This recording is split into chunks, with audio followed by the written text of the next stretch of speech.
우리 할렐루야 찬양대의 찬양을 하나님께서 기쁘게 받으신 줄로 믿습니다. 새벽에 장대비가 내려서 수요 예배 오실 때 불편하지 않겠나 이런 걱정을 했었는데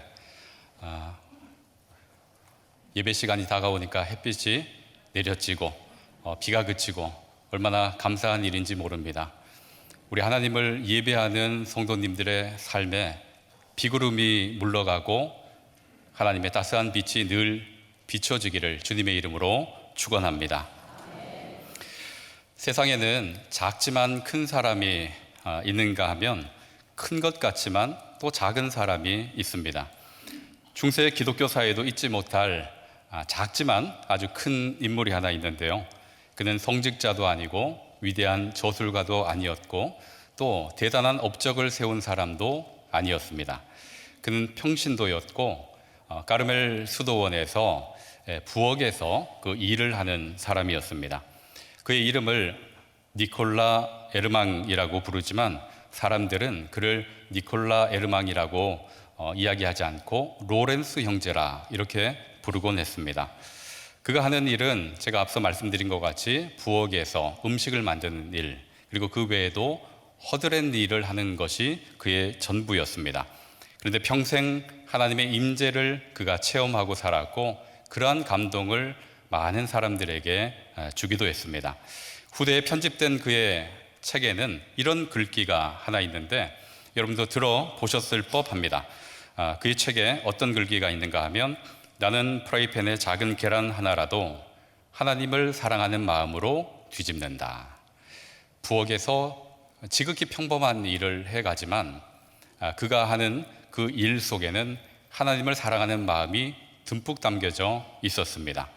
그 어떤 일보다도 그는 큰 일을 해왔었고 그렇게 어느 누구도 그를 작은 사람이다, 보잘것없는 사람이라 칭하지 않는 것입니다.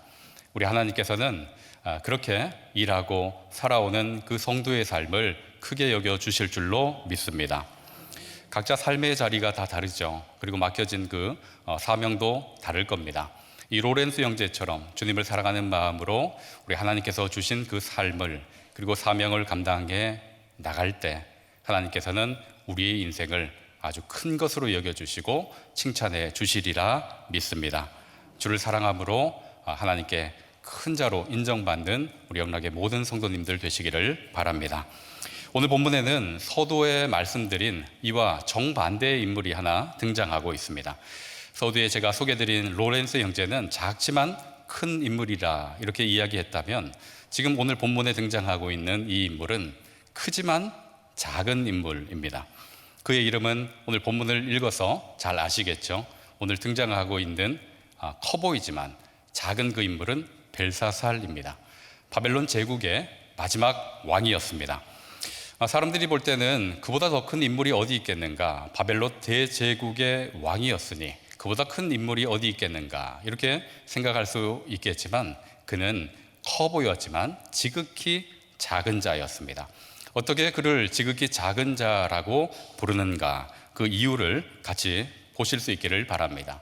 우리 본문 1절을 같이 읽어볼까요? 벨사살 왕이 그의 귀족 1000명을 위하여 큰 잔치를 베풀고 그 1000명 앞에서 술을 마시니라. 어느 날 벨사살 왕이 귀족을 불러 모읍니다. 몇 명이나 모았습니까? 1000명이나 모았습니다. 어마어마한 숫자 아닙니까? 지금 이 자리에 계신 분들도 1000명 정도 되지 않을까라는 생각을 하는데 이보다 더 많나요? 1000명 좀 더 넘게, 이보다 이만큼 되는 인원들이 모였습니다. 귀족이 1000명이었으니 수종 드는 사람들까지 하면 더 많은 사람들이 그 왕궁 안에 있었겠죠. 이 벨사살 왕이 이렇게 잔치를 베풀었습니다. 자, 잔치를 배설했다라는 것이 큰 문제가 되지는 않을 겁니다. 왜냐하면 고대에서 그런 일들은 종종 있었고 이 에서의 남편이었던 아하수에로 왕은 무려 180일 동안 잔치를 배설했다라는 것을 기록으로 우리가 잘 알고 있습니다. 자, 그런데 잔치를 연 것이 큰 문제가 되지 않겠지만 잔치를 연 그 시기가 어떤가는 또 문제의 소지가 될 수도 있을 것입니다. 여러분, 고대 역사가인 헤로도토스가 이 벨사살 왕이 잔치를 열었을 때 그 시기가 언제인가를 이렇게 이야기하고 있습니다. 메데 바사 제국이 페르시아의 주변국들을 다 점령을 하고 이 바벨론 성을 포위했던 그때, 바로 그때 벨사살 왕이 잔치를 배설한 것이라 이렇게 기록을 하고 있습니다. 그러니까 당시 바벨론은 국가적 비상사태입니다. 그런 가운데 이 왕이 귀족 1000명을 불러 모아놓고 잔치를 열어 술을 마시고 흥청망청 이렇게 지낸다는 것이 왕의 자질이 좀 부족하지 않은가, 왕으로서 합당하지 못한 일을 하는 것이 아닌가라는 생각을 가질 수 있을 것입니다. 그런데 이 성경은 왕이 잔치를 열었다 하는 것에 집중하고 있지 않고 다른 곳에서 문제를 제기하고 있는데 그게 2절과 3절로 이어지고 있습니다. 성경이 문제 제기하고 있는 벨사살 왕의 문제 2절과 3절에서 어떤 내용이 있는지 같이 읽어보도록 하겠습니다. 벨사살이 술을 마실 때에 명하여 그에 붙인 느부갓네살이 예루살렘 성전에서 탈취하여 온 금, 은 그릇을 가져오라고 명하였으니 이는 왕과 귀족들과 왕후들과 후궁들이 다 그것으로 마시려 함이었더라. 이에 예루살렘 하나님의 전 성소 중에서 탈취하여 온 금 그릇을 가져오매 왕이 그 귀족들과 왕후들과 후궁들과 더불어 그것으로 마시더라. 선왕이죠. 아버지, 부친이라고 이야기하고 있지만 실제는 할아버지입니다. 느부갓네살 왕이 예루살렘 그 성을 침공해서 성전 기물들을 다 빼앗아 왔는데 그것을 창고에 보관을 해 두었거든요. 그런데 그것을 다 가져오라 끄집어내어서 거기에다가 술을 부어 마시고 있다 하는 것, 이것을 지금 문제 제기하고 있습니다. 그런데 그뿐 아니라 4절로 이어지면 또 하나의 문제가 나오고 있는데 4절은 이렇습니다. 그들이 술을 마시고는 그 금, 은, 구리, 쇠, 나무, 돌로 만든 신들을 찬양하니라. 그렇게 하나님의 성전 기물 그 그릇에다가 술을 부어 마시고 그리고 나서는 우상들을 찬양하고 경배했다라고 성경이 기록하고 있고 이것이 벨사살 왕의 큰 문제 중 하나임을 지적하고 있습니다.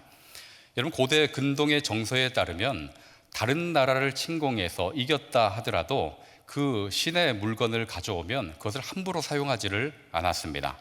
왜냐하면 그것이 거룩한 물건이기도 하고 또 그 신을 모욕하는 행위가 될 수 있기 때문에 여러분 앞서 보셨다시피 느부갓네살 왕은 약탈하여 그것을 가져왔지만 함부로 취급을 하지 않았습니다. 그런데 벨사살 왕은 잔치를 열어놓고 그 성전 기물, 그 예루살렘에서 약탈해 왔던 기물들을 다 끄집어내 오라 하고 거기다 술을 부어 마셨으니 이것이 바로 하나님을 모독하고 있는 행위라 볼 수 있을 것입니다. 어떻게 벨사살이 이런 행위를 할 수 있었는가? 학자들마다 여러 견해가 분분하고 있지만 아마도 이 여호와 하나님보다 자신이 더 우월하다라는 것을 과시할 목적으로 이 성전의 기물들을 끄집어내 온 것이 아닌가. 이 국가적 비상사태, 위기사태 속에서 나는 건재하다라는 것을 이 귀족들에게 알려주기 위해서 그렇게 한 것이 아닌가라고 그렇게 추측해 보기도 합니다. 어찌되었든 그가 한 행위는 하나님을 모욕하는 행위였고 어리석은 교만의 행위였습니다. 여러분, 하나님은 바벨론에게 져서 그 성전 기물들을 빼앗긴 것이 아님을 성경이 분명히 말씀하고 있습니다. 여러분, 다니엘 1장 2절을 한번 보시겠습니까? 다니엘 1장 2절에 보시면 이렇게 기록을 하고 있습니다. 같이 읽어보겠습니다. 주께서 유다 왕 여호야김과 하나님의 전 그릇 얼마를 그의 손에 넘기심에 그가 그것을 가지고 시날 땅 자기 신들의 신전에 가져다가 그 신들의 보물 창고에 두었더라. 여러분, 서두에 보시면 유다 왕 여호야김과 하나님의 전 그릇 얼마를 그의 손에 그랬습니다. 느부갓네살 왕의 손에 어떻게 했다고 하십니까? 넘기셨다고 말하고 있습니다. 주어가 어디에서 시작하는가? 주께서. 느부갓네살이나 바벨론의 힘이 강해서 그것을 약탈해 간 것이 아니라 누가 그것을 넘겨주었다라고 성경이 말씀하고 있는가? 하나님께서 그것을 넘겨준 것인지 빼앗긴 것이 아님을 분명히 명시하고 있습니다. 하나님께서는 유다 백성들의 그 죄악을 돌이키고 징계하기 위해서 바벨론이라는 도구를 사용한 것이지, 바벨론보다 힘이 약하거나 또 그보다 능력이 없어서 지금 그렇게 있는 것이 아님을 분명히 다니엘 1장에서 언급하고 있습니다. 그럼에도 불구하고 그것을 알지 못한 벨사살은 무모한 도전을 하고 있고, 벨사살이 한 이 행동이 하나님을 분노하게 했죠. 이로 인해서 왕의 얼굴이 사색되는 일이 생기는데, 그게 바로 5절에 기록되어 있습니다. 5절도 같이 읽어보겠습니다. 그때 사람의 손가락들이 나타나서 왕궁 촛대 맞은편 석회벽에 글자를 쓰는데, 왕이 그 글자 쓰는 손가락을 본지라. 그렇게 술을 마시면서 거나하게 취해서 그렇게 막 저급한 향락과 웃음이 가득하던 그 자리에 갑자기 뭐가 나타났다고 기록하고 있습니까? 손가락들이 나타났다. 형체도 없이 손가락이 나타나서 벽에다 글자를 막 쓰는 것입니다. 이런 공포 영화에서 이런 장면을 봐도 무서울 법한데, 실제로 눈앞에서 그 장면을 보았으니 얼마나 두렵겠습니까? 6절에서 그가 얼마나 두려워했는지 얼굴은 사색이 되었고 무릎은 사시나무 떨듯이 덜덜덜덜 떨고 있었다라는 것을 기록하고 있습니다. 자, 이렇게 그가 떨고 있을 때 해결은 해야 되지 않겠습니까? 왕이니까. 그런데 그 자체도 두려운데 또 하나 두려운 것이 무엇인가 하면 뭐라고 써여 있는지를 알지를 못하는 것입니다. 분명 중요한 내용을 썼을 법한데 그 내용을 해석할 수 없어서, 알아보지 못해서 또 두려운 것이죠. 그래서 이 왕이 불러 모으기 시작합니다. 누구를 불러 모았는가? 얼마나 다급했는지 불러 모을 수 있는 사람은 다 불러 모았다라는 생각이 들 정도로 6절, 7절 이어서 쭉 보시면 술객, 술사, 점쟁이, 지혜자, 온갖 가능성이 있어 보이는 사람들은 전부 다 불러 모았다라고 성경이 말해주고 있습니다. 그런데 어떻습니까? 느부갓네살 왕의 꿈을 해석하고 그것을 알아차리지 못했던 것처럼 바벨론 사람들은 어느 누구도 이것을 해석하지 못하는 것입니다. 이때 왕비가 등장해서 하나 제안을 두죠. 이것을 해석할 사람이 한 명이 있다. 그가 누굽니까? 다니엘입니다. 그 다니엘을 제안해주고 다니엘을 불러들여서 그 글자가 무엇인지, 어떤 의미를 갖는지를 해석해 줄 수 있겠다라고 이야기를 합니다. 이에 벨사살 왕이 다급한 나머지 이 다니엘을 부르죠. 여러분, 이때 다니엘의 나이가 어느 정도 되었을까요? 평생대학에 입학하고도 남는 나이입니다. 소년 다윗이 아니라 느부갓네살에서 벨사살까지가 한 24년 어간이 되는데, 느부갓네살 때에도 은퇴할 나이였어요. 그러니까 대략 한 80세 정도 될 때, 그때 은퇴한 다니엘을 다시 불러들인 것입니다. 그래서 이것을 해석해달라고 요청하는 거죠. 그 뜻이 무엇인지 다니엘이 해석하는데, 오늘 본문에는 없지만 25절에서 28절 사이에 그 뜻이 무엇인지, 그것을 어떻게 읽고 어떻게 해석하는지를 알려주고 있습니다. 25절부터 28절까지도 같이 읽도록 하겠습니다. 기록된 글자는 이것이니 곧 메네 메네 데겔 우바르시네라. 그 글을 해석하건대 메네는 하나님이 이미 왕의 나라의 시대를 세워서 그것을 끝나게 하셨다 하며, 데겔은 왕을 저울에 달아보니 부족함이 보였다 하며, 베레스는 왕의 나라가 나뉘어서 메대와 바사 사람에게 준바되었다 함이니이다 하니. 한마디로 요약하면 하나님께서 이 바벨론이 부족하여서 나누어 누구에게 주겠다고 하는 겁니까? 메대 바사에게 나누어 그렇게 주겠다라는 것을 말하고 있습니다. 그런데 왜 이 바벨론을 나누어서 메대 바사에 주겠다고 하는가? 그 이유를 27절에서 말하고 있죠. 데겔이라는 것입니다. 데겔. 왕을 저울에 달아보니 어떻다는 것입니까? 부족하다는 것입니다. 기준 미달이라는 것이죠. 하나님께서 정하신 그 기준을 넘지 못했다라는 것입니다. 그 때문에 이 바벨론을 무너뜨리고 메대 바사에게 그것을 넘겨준다라는 거죠. 서두에 말씀드린 대로 벨사살 왕은 그 당시 가장 큰 인물 아니겠습니까? 가장 큰 사람입니다. 그보다 더 큰 사람을 찾을래야 찾을 수 없을 정도로 강한 부와 권력과 힘을 가지고 있는 그런 사람이었습니다. 독보적인 사람 아닙니까? 이렇게 외적으로 볼 때는 그가 크고 강하고 힘이 있어 보였는데 하나님의 저울에 딱 달아보니 어떻다는 겁니까? 가볍다라는 거예요. 기준 미달이다. 가볍다. 사람들이 볼 때는 와, 대단하다. 저 정도만 되었으면 얼마나 좋을까. 더할 나위 없겠다. 이런 생각을 갖겠지만 하나님의 저울에 달아보니 기준 미달로 떨어지게 되는 겁니다. 결국 그의 말로가 어떻다라고 성경이 말씀하고 있습니까? 5장 30절 그 끝으로 가보시면 그의 말로 하나님의 저울에 달아서 기준 미달이 되자 30절에서 이렇게 기록합니다. 그날 밤에 갈대아 왕 벨사살이 어떻게 됐습니까? 죽임을 당하였고, 하나님 저울에서 탈락되자 그 길로 죽임을 당하게 되었다. 역사 속으로 완전히 사라지게 되었다라고 말하고 있습니다. 여러분, 이 메시지는 메네 메네 데겔 하는 이 메시지는 벨사살만 들었을까요? 여러분, 이스라엘 백성도 이미 듣고 온 것입니다. 유다도 예루살렘이 무너질 때 끝이라 이야기를 하셨고, 그리고 무게를 달아보니 미달되어서 그래서 쫓겨나게 된 것입니다.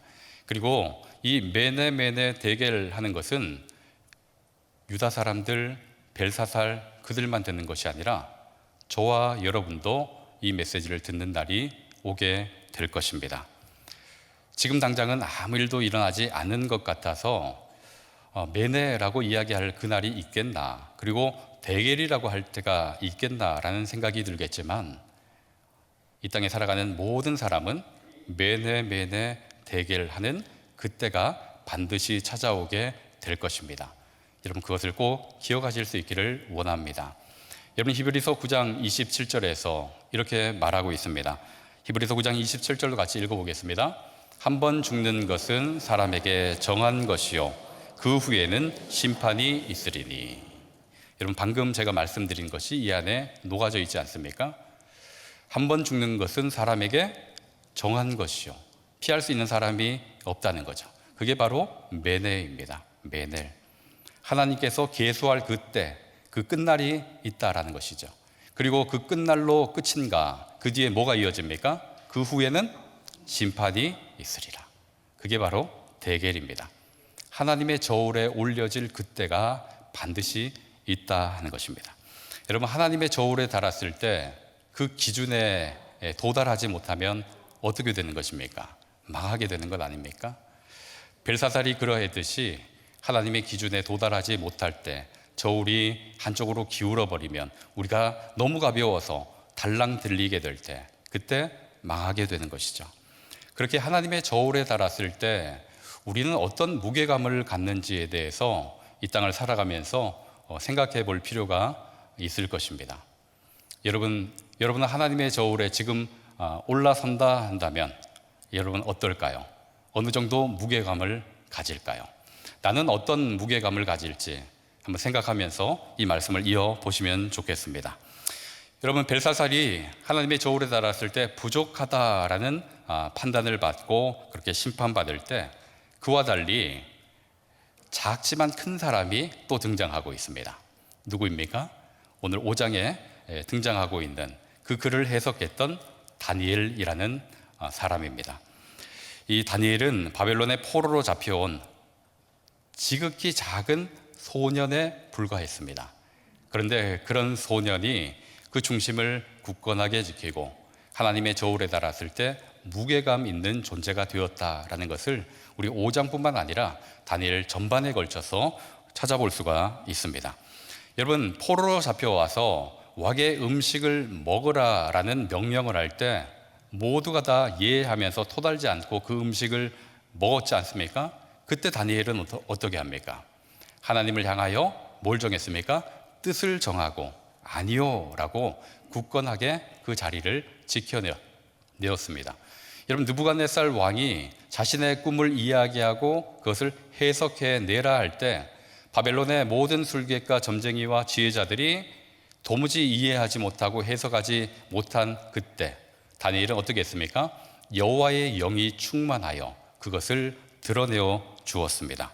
그리고 여러분 오늘 본문 17절, 우리가 읽지 않았지만 17절, 16절부터 보시면 16절에서 이 벨사살 왕이 이것을 해석하면 자주색 옷을 입혀주고 금사슬을 내 목에 걸어주고 나라의 셋째 통치자로 세워주겠다라고 이렇게 제안을 할 때 다니엘이 뭐라고 얘기하는지 17절을 한번 보십시오. 17절 중반부를 보시면 제가 읽어드리겠습니다. 왕의 예물은 왕이 친히 가지시며 왕의 상급은 다른 사람에게 주옵소서. 그러니까 다니엘은 물질이나 이 상급에 따라서 쉬 움직이는 그런 사람이 아니었습니다. 무게감 있는 사람이었죠. 오직 무엇에 따라 움직이는가? 하나님의 뜻에 따라 움직이는 자, 그가 바로 다니엘이었습니다. 하나님의 저울에 달았을 때 무게감 있는 그런 존재. 이처럼 벨사살은 하나님의 저울에 올려보니 커 보였지만 너무나 가볍고 깃털처럼 가벼운 존재였고, 다니엘은 포로 출신의 지극히 작은 자처럼 보였지만 하나님의 저울에 달아보니 어떻습니까? 무게감 있는, 꿈쩍도 하지 않는 그런 존재였다라는 것을 다니엘서를 통해서 우리에게 보여주고 있습니다. 자, 그러면 이제 하나 질문을 해볼 수 있을 텐데요. 하나님의 저울의 기준은 도대체 뭘까요? 하나님의 저울은 어떤 기준으로 이 무게를 달고 있는 것일까요? 세상의 저울과는 좀 차이가 있는 것처럼 보이지 않습니까? 여러분, 세상 저울은, 우리가 잘 알고 있는 이 세상 저울은 어떻게 할 때 무게가 나갑니까? 오늘 아침에도 일어나셔서 체중계를 달아보신 분들이 계실 텐데요. 저희 집에도 늘 체중계를 달아보는 한 분이 계세요. 무게를, 그 저울은 어떻게 하면 이 무게가 더 나가게 될까요? 더하면 됩니다. 더하면은 무게가 올라가는 거죠. 그래서 세상의 저울은 그런 기준으로 이 저울 바늘이 움직이게 되는 겁니다.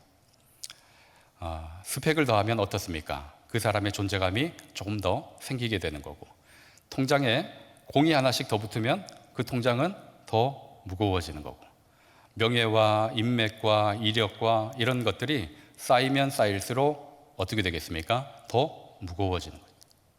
세상의 저울은 그런 방식으로 이 무게를 측정합니다. 무게를 더하면 더할수록 무거워지는 것. 그런데 하나님의 저울은 이것과 반대입니다. 하나님의 저울은 세상의 것을 더하면 더할수록 가벼워지고 빼면 뺄수록 무거워지는 것을 알 수가 있습니다. 여러분, 벨사살이 이렇게 가볍다라고 이야기할 수 있는 이유가 여러 군데 있지만 23절을 한번 보시겠습니까? 23절에 보면 벨사살이 왜 그렇게 가볍게 판단되었는가를 알 수가 있습니다. 23절 같이 한번 읽어보겠습니다. 도리어 자신을 하늘의 주제보다 높이며 그의 성전 그릇을 왕 앞으로 가져다가 왕과 귀족들과 왕후들과 후궁들이 다 그것으로 술을 마시고, 왕이 또 보지도 듣지도 알지도 못하는 금, 은, 구리, 새와 나무, 돌로 만든 신상들을 찬양하고, 도리어 왕의 호흡을 주장하시고 왕의 모든 길을 작정하시는 하나님께는 영광을 돌리지 아니한지라. 벨사살 왕이 뭘 얼마나 더했는지를 요약해주고 있지 않습니까? 뭘 더했습니까? 자신의 그 지위, 왕이라는 지위, 그것을 하나님보다 더 높게 여기면서 그것을 더했습니다. 그리고 또 뭘 더했습니까? 하나님의 이 성전 기물들을 가져와서 술을 마시고 향락을 즐기는 교만을 또 거기다 더했습니다. 또 귀족들을 불러 모아서 잔치를 배설하며 그 쾌락을 또 거기다 더했죠. 그리고 또 우상을 숭배하는 그 우상들을 또 그에게 더했습니다. 그리고 하나님께 영광을 돌려야 하나 그 영광을 하나님께 돌리지 않아야하고 누가 차지한 겁니까? 자신이 그 영광을 다 누렸습니다. 그 영광을 또 더했습니다. 이렇게 세상의 것을 더하고 더하고 더하니 하나님의 저울에서 깃털처럼 가볍게 된 것입니다. 여러분, 세상의 것을 더하고 더하면 왜 이렇게 가벼워지는가? 그 이유는 하나님의 자리가 없기 때문에 그런 겁니다. 우리 마음에 세상의 것을 이것저것 채워서 가득가득 해놓으면 그 자리에 우리 하나님이 임재할 공간이 없는 것이죠. 그러니 세상의 것을 아무리 무게감 있게 쌓아놓는다 한들 그것이 하나님 앞에서 어떤 무게로 느껴지겠습니까? 그것을 비워낼 때 그 자리에 누가 임재하십니까? 우리 하나님께서 임재하시는 것이고, 하나님이 좌정하시는 그 자리가 가장 무게감 있는 자리가 여러분 되는 줄로 믿으시기를 바랍니다. 이런 반대로 다니엘은 어떻습니까? 벨사살은 이렇게 더하고 더했다면 다니엘은 그와 정반대였습니다. 다니엘은 계속해서 비워냈죠. 편하게 살 수 있다는 유혹, 포로로 잡혀온 그때부터 편하게 살 수 있다는 유혹, 안전할 수 있다는 그 유혹을 다 비워내고, 왕의 명령에도 불구하고 하나님을 향하여 뜻을 정하고 아니요 했던 그런 인물입니다. 이렇게 비웠죠. 높은 자리에 올라가야 한다 하는 그런 야망도 비웠던 인물입니다.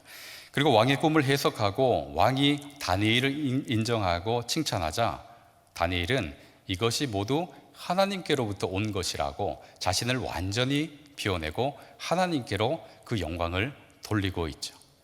다니엘은 어떻습니까? 비우고 비워.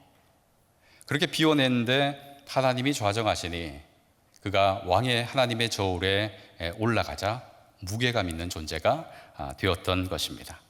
여러분, 우리 내면을 비워낼수록 우리 하나님께서 거하실 자리가 많아지고, 우리 하나님께서 우리 마음에 좌정하시고 우리 삶의 주인이 되시면 그때 비로소 우리는 무게감 있는 존재가 될 줄로 믿습니다.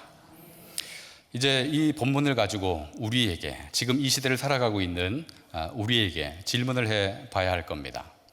지금 이 시대에는 하나님의 저울에 달았을 때 무게감 있는 사람이 있을까? 우리 가정에는, 우리 교회에는 있을까? 이런 질문을 해봐야 되겠죠.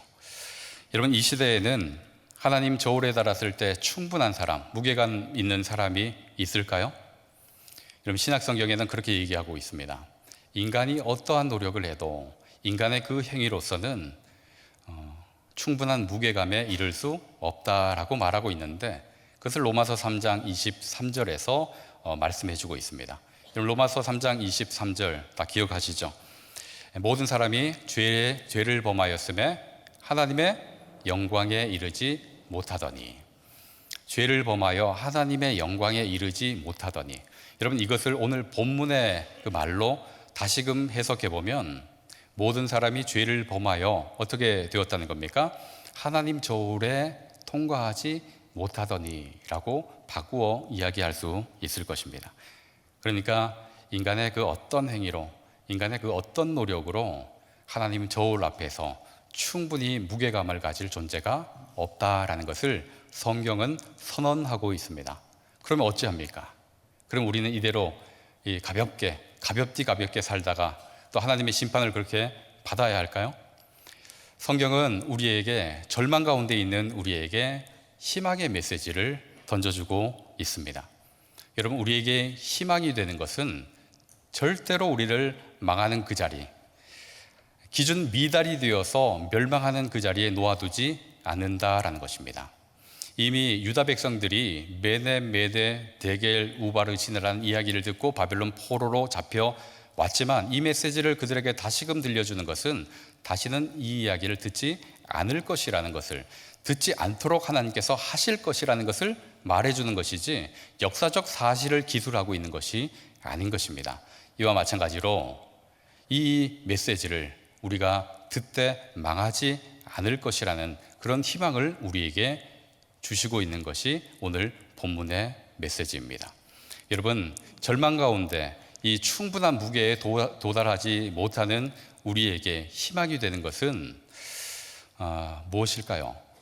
여러분, 제가 아이들을 데리고 놀이터에 이렇게 간 적이 있는데, 놀이터에 가서 뭐 그네도 타고 시소도 타고 그러지 않습니까? 이때 첫째와 막내가 시소를 타요. 예전에 한번 탔었는데 첫째와 막내는 무게 차이가 좀 나죠. 그래서 첫째가 이 자신의 무게를 다 누르는 게 아니라 발로 통통 튀어줘야 이것이 오고 가고 하면서 시소를 탈 수가 있는데, 장난을 치는 거죠. 큰애가 자기 무게로 짓눌러 놓고 다리를 안 들어주는 거예요. 그럼 어떻게 됩니까? 막내는 그 위에 대롱대롱 매달려서 아둥바둥하는 거죠. 내려달라고 막 때를 씁니다. 쉽사리 내려주지 않는 것이 형이에요.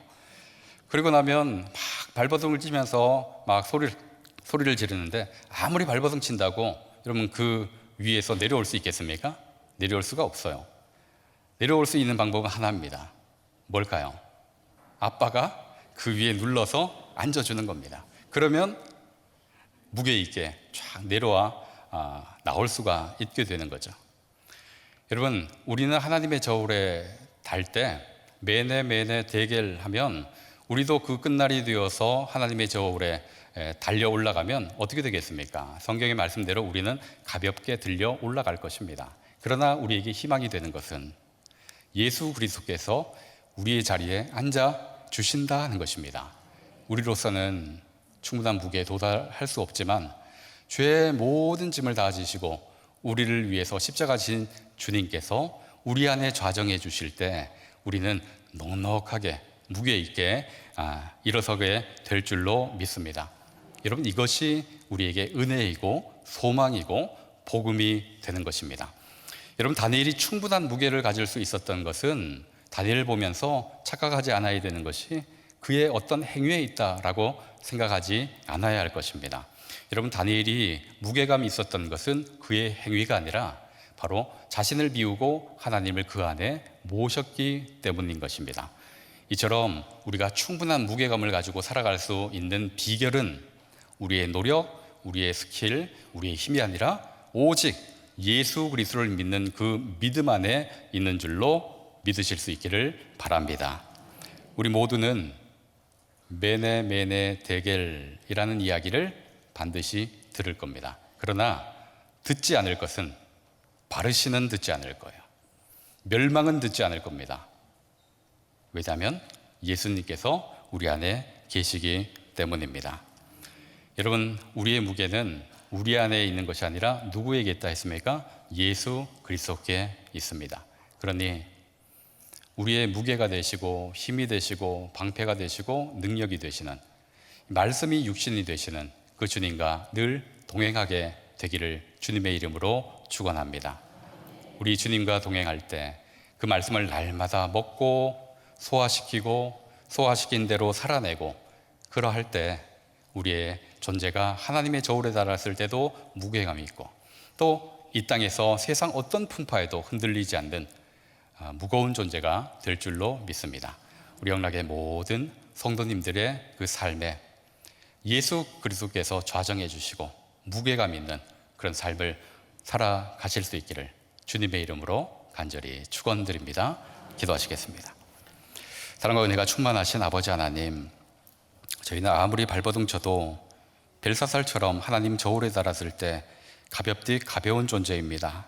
그런 저희를 예수 그리스도 안에 거하게 하시고 하나님의 저울을 넉넉히 통과할 수 있도록 허락해 주심에 감사를 드립니다. 말씀이 육신이 되신 주님 안에 거하고 주님의 말씀을 따라 순종함으로 무게감 있는 삶을 살게 하시되, 하나님께서 명하시는 그때 즐거이 기뻐 나아갈 수 있도록 허락하여 주시옵소서. 우리 영락의 모든 성도들과 동행하여 주실 줄로 믿고 감사드리며 예수 그리스도의 이름으로 기도하옵나이다. 아멘.